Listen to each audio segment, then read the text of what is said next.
गोजोन्थों आंनि बड'लेण्ड नांगौ इउट्युब चेनेलाव नोंथांमोन गासैखौ बरायग्रोनानै लाबावनाय थाबाय।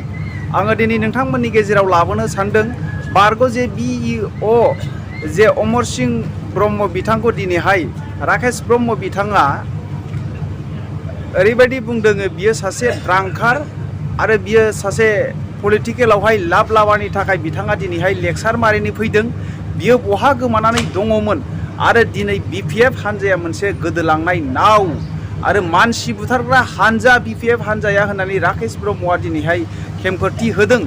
मानो होनोब्ला अमर सिंह ब्रह्म बिथाङा दिनै प्रमद बर'खौहाय सासे उदायै जाम्बा मानसि होननायनि जाहोनावहाय दिनै बिथाङा बे रिप्लाइखौ होनो गोनां जादों।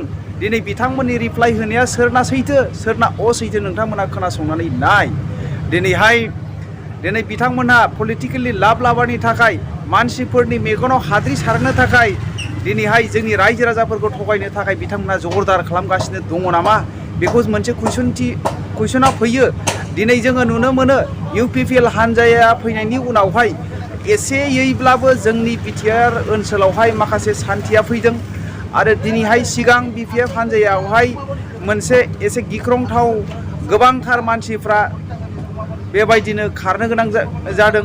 नाथाय लासै गासैबो जे माबाफ्रा बारहावाफ्रा सोलायबोनो गोनां जादों। नाथाय दिनैहाय मोनसेबो खामानिखौ मावनो हायै स्ल' मसन एखेबारे सासे मोसौ गारि सालायनाय बायदि मोसौ गारि होनाय बायदि बेबायदिनो खामानिया जागासिनो दङ दिनैहाय प्रमद बर' दैदेननाय सरकारावहाय। बेनिखायनो दिनैहाय अमर सिंह ब्रह्म बिथाङा बुंनो गोनां जादों खोमा दिनैहाय रोङाब्ला बिथाङा गासै BTRनि दफाफोरखौहाय जे सुक्तिनि दफाफोरखौ मावनो रोङाब्ला बिथाङा रिजिगनेसन होनांगौ आरो बिथाङा माखासे BTRनि दफाफोरखौ नायाखै नामा नायालाफैनो बिथाङा सागान होदों नामा बे बाथ्राखौ लानानै अमर सिंह ब्रह्म बिथाङा दिनैहाय प्रमद बर'नि सायावहाय दिनै बुंनो गोनां जादोंमोन रायजो राजाफोर। आरो बिनिखायनो दिनै बिथाङा गासै खामानिफोरखौहाय मावनो रोङैयावहाय दिनै हेमन्त बिश्व शर्मानि आन्दाराव थानानै गासै खामानिफोरखौ मावनायनि जाहोनाव बिथाङा बेबायदि बाथ्राखौ बुंदोंमोन नामा? नोंथांमोनहा बे बाथ्राखौ लानानै सारिजालि खालामनानै नोंथांमोनहा कमेन्ट खालामहर।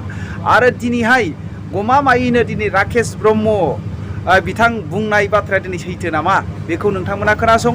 आरो राकेश ब्रह्मनि सायावहाय दिनैहाय अमर सिंह ब्रह्म बिथाङा मा रिफ्लेक्सन होदों बेखौ नेक्स्टनि भिडिअ नोंथांमोना खोनासंनो मोनगोन। आरो दा नोंथांमोना बेखौ खोनासंनानै नोंथांमोना कमेन्ट खालामहर गमामायैनो राकेश ब्रह्म बिथां बुंनाय बाथ्राया सैथो नामा? लामा गलायाव जौ लोंनानै गोलैनानै थाग्रा मानसि टाइपनि मानसि बायदि सानो। आरो थेवबाबो बिथांनि बेकग्राउन्डखौ जों खबर लानानै मोनथिदों बिथाङा मोनसे समाव गावजोंनो एखेलेगे खामानि मावग्रा जि माने आइजोमोन बे आइजोखौ बिथाङा रेप खालामनायनि मोनसे सेस्था खालामदोंमोन आरो बै समावनो बिथाङा रायजोफोरजों सेन्देलनि माला गानहोजादोंमोन। ओंखायनो बेफोरबायदि मानसिनि खोथाखौ दिनैनि दिनाव बर' समाजाव फिन खेबसेबाव रायलायनांगौ होननानै जों साना।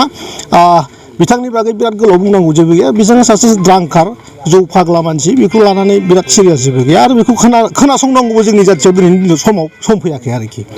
गोजोननाय मोन्दों मानोना जोंनि BTR सरकारनिफ्राय जाहा मानगोनां दावबायसा बर' बिथाङा आंनि समस्थियाव स्पर्ट्सनि मोननै गेलारि जोंनि बेयाव बानायनानै होदों। नैबे बोसोरनि जोंनि SOPDनि जि फान्ड दं बेजों रायजोफ्रा जोबोद गोजोननाय बावहरदों बिथांनिसिम। खारन जोंनि मोनसे समाव गोबाव सम BPFजों बे ओनसोला बेंजादोंमोनबाबो बेफोरबायदि गेलारि जों फिल्डफ्राव नुनो मोनाखैमोन। बे बाराव गिबि खेबनि थाखाय बिथाङा मोननै जोंनि समस्थियाव हरदों। बेखायनो बिथांखौ आङो गोसो सिंनिफ्राय आंजोंनो लोगोसे पुरा मुसलपुर समस्थिनि रायजोआ बिथांखौ धन्यबाद बावदों आरोखि। आरो प्रमद बर' बिथां सारखौबो जोङो जोंनि मुसलपुरनि समस्थिनि जानानै बिथांनिसिमबो धन्यबाद बावनाय